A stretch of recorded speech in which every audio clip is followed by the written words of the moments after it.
कि क्या आपके मुंह से खुशखबरी देखने वाले सुन सकते हैं कि पेट्रोल सस्ता होने जा रहा है या हमें सस्ता मिल सकता है? ये खुशखबरी मैंने नहीं देनी, ये गवर्नमेंट ने देनी है। मगर मुझे बड़ी तकलीफ़ इस बात की है कि ये जो इस वक्त सूरत हाल है कि 18 घंटे जो है ना गैस की लोड शेडिंग है, गैस नहीं आ रही या बहुत थोड़ी आ रही है। पूरा मुल्क जो है सर्दियों में जो है वो तड़प रहा है और वहाँ पे गैस नहीं है, ना खाना पकाने के लिए, हीटिंग की तो दूर की बात है। और तमाम काम कारखाने रुके हैं, कारोबार आपके बंद हो रहे हैं, इंडस्ट्री टोटली बंद हो रही है और भी फर्टिलाइज़र को भी शॉर्टेज मिल रही है, तो जिसका बाद में ग्रोथ के ऊपर भी इम्पैक्ट आएगा।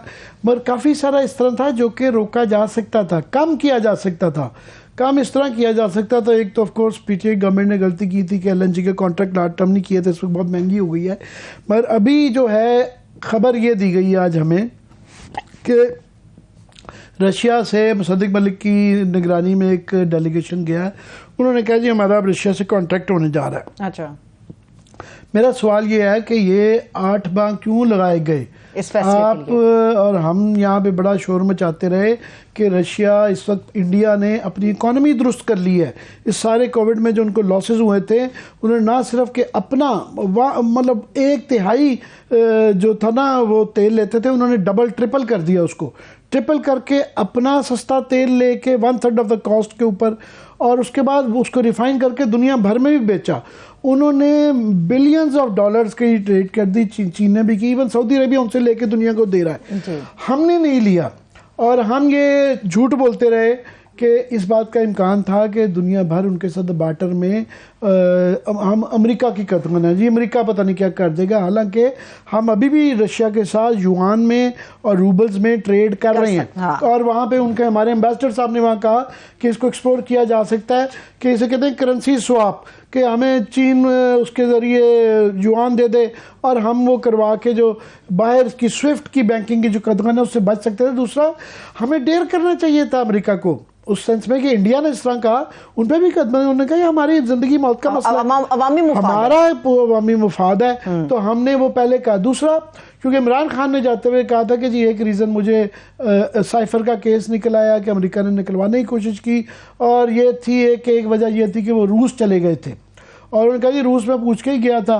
बाद में जनरल बाजवा ने कहा नहीं वो ये रूस अपनी मर्जी से चले गए थे। हालांकि एतमाद तो वो ये था कि अगर वहाँ से गैस आ जाती और पेट्रोल आ जाता सस्ता, तो ये लगना था कि इमरान खान जो है वो गलत सही साबित हो जाना था।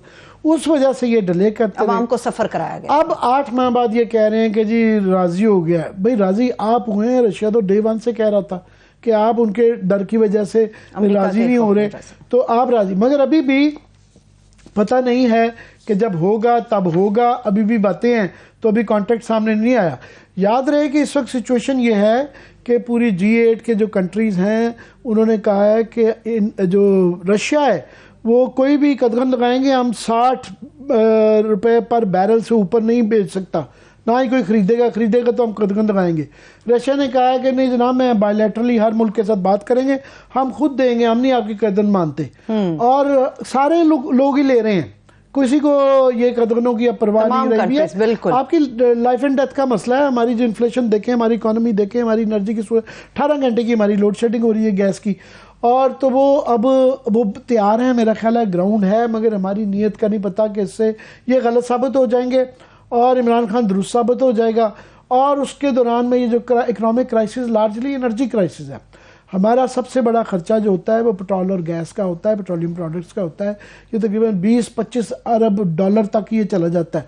तो उसमें से अगर $5-7 का बड़े आराम से फ़र्क पड़ जाना था, अगर रशिया से एक पोर्शन ऑफ वो लेते तो 1 अरब डॉलर के लिए हम भीख मांग रहे हैं, तो वो $5-6 बिलियन का फ़र्क पड़ सकता था। बहरहाल ये जब आएगा तब आएगा, जब तक मैं अच्छी खबर नहीं दे सकता। चले मैं अच्छी खबर आपके साथ शेयर कर लेती हूँ। ईरान के हवाले से अच्छी खबर आई है आमिर साहब, वो खतीर मालियत की माया कुदरती गैस है जो पाकिस्तान को अतिया कर रहे हैं। आइंदा 10 रोज में ये प्रोसेस शुरू हो जाएगा और सर्दियों में कह रहे हैं कि मुमकिनात में ये चीज शामिल है कि क्राइसिस कुछ कम हो जाएगा LNG पाकिस्तान में आने के बाद। ये ईरान का भी मसला वही है जो रशिया के साथ है कि उसके ऊपर भी हमने बहाना किया हुआ था। उनकी पाइपलाइन उनके एंड पे आई हुई है, हमने नहीं। अगर वो पाइपलाइन यहाँ पे आ जाए पाकिस्तान में, हमारे गैस के मसले ही हल हो जाते हैं, क्योंकि गैस एक तो अभी महंगी बहुत LNG हुई हुई है, दूसरा हमारे पास उसको यहाँ पे स्टोर करने के या पाइपलाइन के अंदर गुंजाइश कम है। हमारे पास वो टर्मिनल्स जो है ना बड़े थोड़े हैं, और वो भी 2 टर्मिनल हैं टोटल, और टोटल 12-14 कार्गो से ज़्यादा जो है ना जहाज़ नहीं आ सकते। अच्छा। तो पाइपलाइन अगर आ जाए तो मसला हल होता है। मगर हम है कि जी अमेरिका इस दौरान में इंडिया अगेन जो है ईरान के साथ अपना कारोबार भी करता रहा। एक स्टेज पे वो भी रुक गए जब उनको अमेरिका ने ज़्यादा ऑफ़र किया।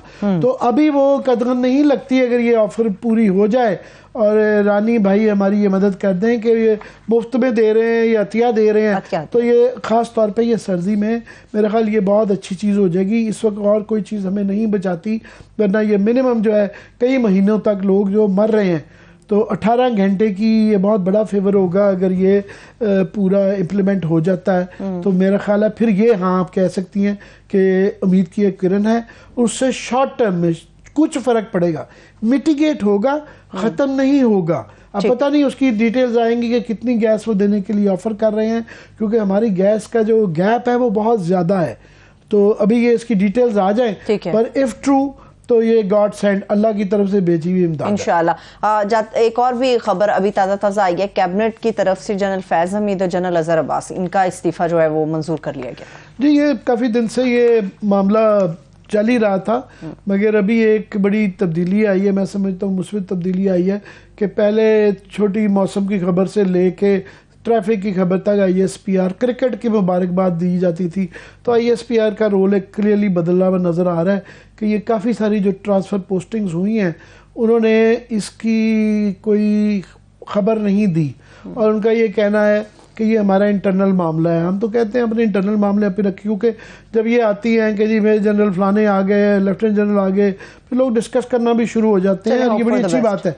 और ये कैबिनेट को अप्रूवल देना था, उनके पीछे वजह बताई जाती है। वैसे तो वो सुपरसीड नहीं हुए, सुपरसीड होता है इंसान के अगर कोई जूनियर आदमी आपसे तरक्की पा जाए तो आप सुपरसीड होते हैं।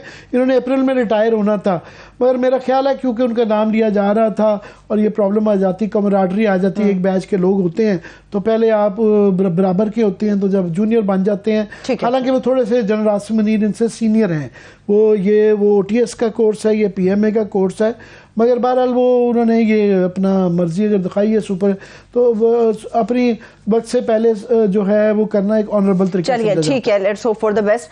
आमिर साहब मुझे ये बताइए कि जब हम मरहूम अरशद शरीफ साहब की बात करते हैं तो क्या मैं कभी ये उम्मीद रखूं या आने वाली नस्लें उम्मीद रखें कि उन्हें इंसाफ मिलेगा? नहीं, हम उम्मीद क्या रखें, हम ये हमारा बहुत बड़ा इम्तिहान है, चैलेंज भी है। हम इंश्योर करेंगे, हम आराम से नहीं बैठेंगे कि ये इसकी तफ्तीश करवाई जाएगी। अरशद का खून जो है ना ज़ाया नहीं हम होने देंगे। और तकलीफ़ हमें ये है कि गवर्नमेंट हमें नज़र आ रही है कि वो बिल्कुल बेबस है, और बीच में कई दफ़ा उनकी कोलिजन भी नज़र आती है कि जिस तरीके से हमारी मर्ज़ी के बगैर एक फैक्ट फाइंडिंग मिशन भेजा गया, उसने अभी रिपोर्ट भी भेजी हुई है, उसकी कोई क्रेडिबिलिटी हम नहीं मानते। वो एक बग़ैर मैंडेट के, बग़ैर हमारे से पूछे, हमारी कम्युनिटी से साफ थी, बग़ैर अरशद शरीफ की फैमिली से पूछे भेज दिया गया, तो वो रिपोर्ट आ भी जाती है और जुडिशल कमीशन का अनाउंस हो गया है, तो उसके बगैर एक टीम होके आ जाती है, तो उसकी रिपोर्ट अगर आ भी जाती है, वो भी मैं देख रहा था अभी बिट्स एंड पीसेस में रिलीज होना शुरू हो ये। तो हमने ये तैयार किया, कल 40वां था, और ये बड़ी तकलीफ की बात है कि चीफ जस्टिस अताब बंदयाल जो हैं वो अनाउंस नहीं कर रहे। हमने कल फैसला किया है कम्युनिटी ने अरशद के 40वें के ऊपर कि हम वहाँ पे धरना भी देंगे और हम उसके वहाँ पे एहतजाज भी करेंगे सुप्रीम कोर्ट के सामने। हमें जवाबन बताया जाए अगर कोई लीगल लकूनाज हैं कमीशन बनाने में। बहुत शुक्रिया, thank you so much Aamir साहब। देखने वालों का भी शुक्रिया। मुझे